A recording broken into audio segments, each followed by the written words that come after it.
buenos días, espectadores. Mi nombre es Vicente Córdoba y como todos los días viernes aquí nos encontramos en nuestro programa favorito, donde el día de hoy vamos a hablar de economía y ecología.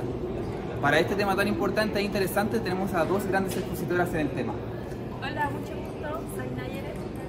Hola, yo soy Magdalena. Bueno, el objetivo del día de hoy es, primero que todo, sintetizar las fuentes, es decir, resumirlas, encontrar los principales argumentos de que nos hablan, para luego poder relacionar las fuentes, es decir, encontrar los puntos de convergencia y dónde se encuentran las principales diferencias de ambas. La estructura de la presentación del día de hoy consta de primero resumir el texto número 1, luego resumir el texto número 2, para posteriormente ir finalizando con el texto número 3.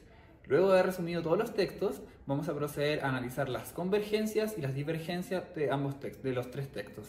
Y finalmente vamos a cerrar la presentación con una pequeña conclusión. El texto número 1, Adaptación al cambio climático y desarrollo sostenible, perspectivas globales del caso de Chile, fue escrito este año 2024 por Luis Carrasco y Isidoro Ochoa y funciona como un reporte con un análisis cuantitativo y cualitativo acerca de la temática adaptación al cambio climático. La tesis central de este informe radica en la necesidad crítica de estrategias de adaptación y financiamiento para mitigar los costos actuales y futuros del cambio climático, promoviendo así un desarrollo sostenible a nivel mundial.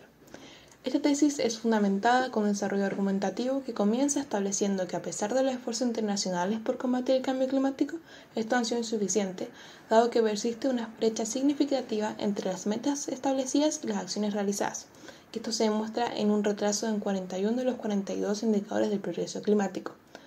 A su vez, expone cómo los desastres naturales están causando daños económicos masivos y a esto se le suma la falta de progreso en la reducción de combustibles fósiles, de gases de efecto invernadero y de la deforestación, además de un financiamiento insuficiente del Fondo de Pérdidas y Daños para aquellos países más vulnerables a los impactos del cambio climático.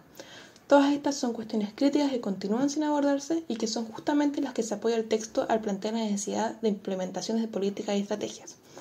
Hacia finales del texto, este aborda la situación específica de Chile como un país vulnerable al cambio climático, con un aumento en eventos extremos y pérdidas económicas por esto mismo. Sin embargo, sí se destaca la buena iniciativa que ha mostrado en políticas ambientales. Por último, la cita escogida para este texto es la que se ve en pantalla.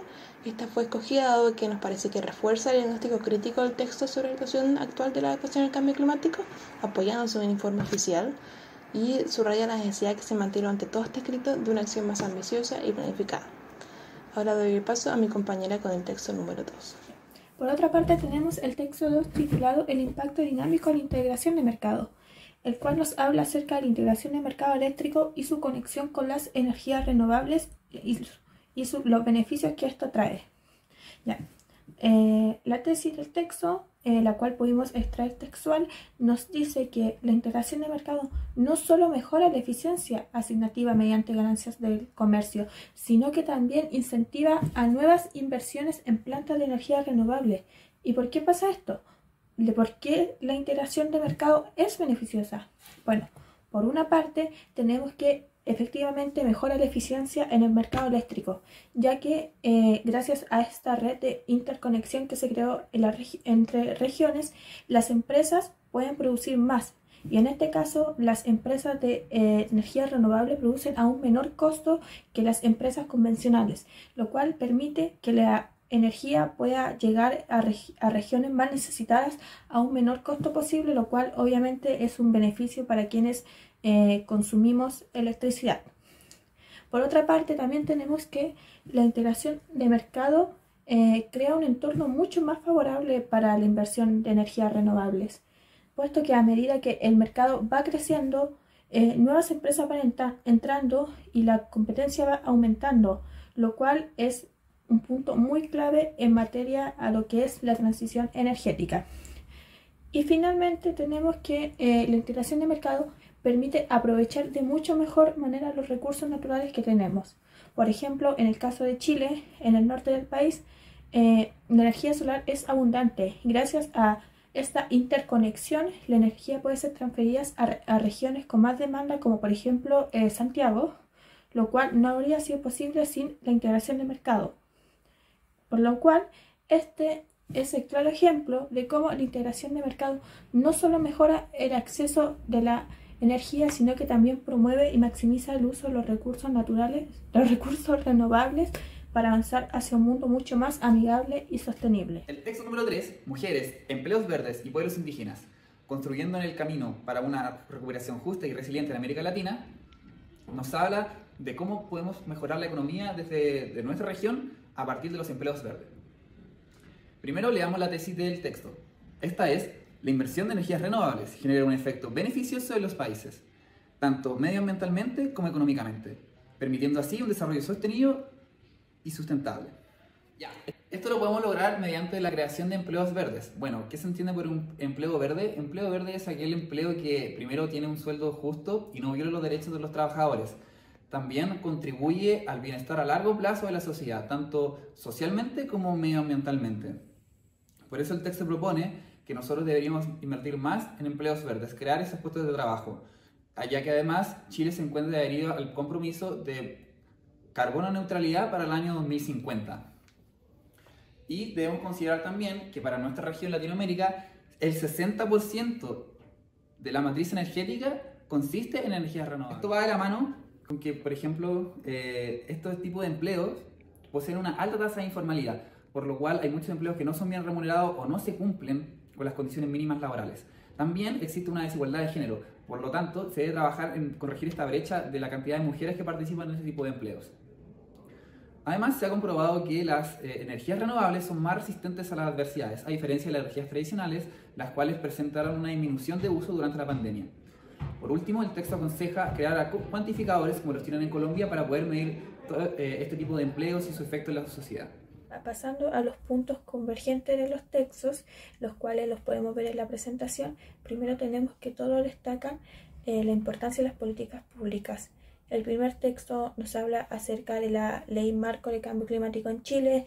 El segundo hace un énfasis en la necesidad de regular el uso de energías renovables, mientras que el tercero nos habla acerca de las políticas inclusivas para la recuperación económica post-pandemia.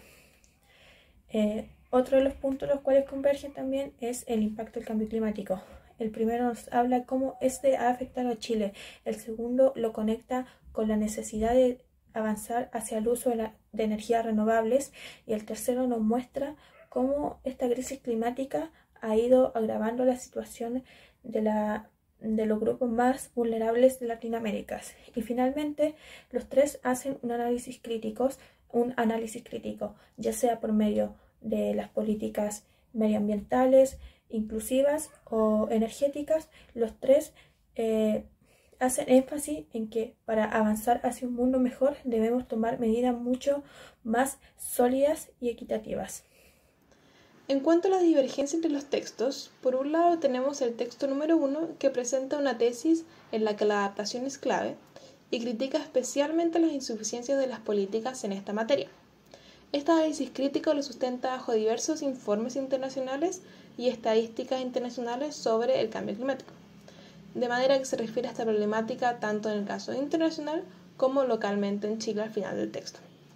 Por otro lado, tenemos el texto número 2 con una tesis con un enfoque económico y tecnológico específico de la transición de mercados.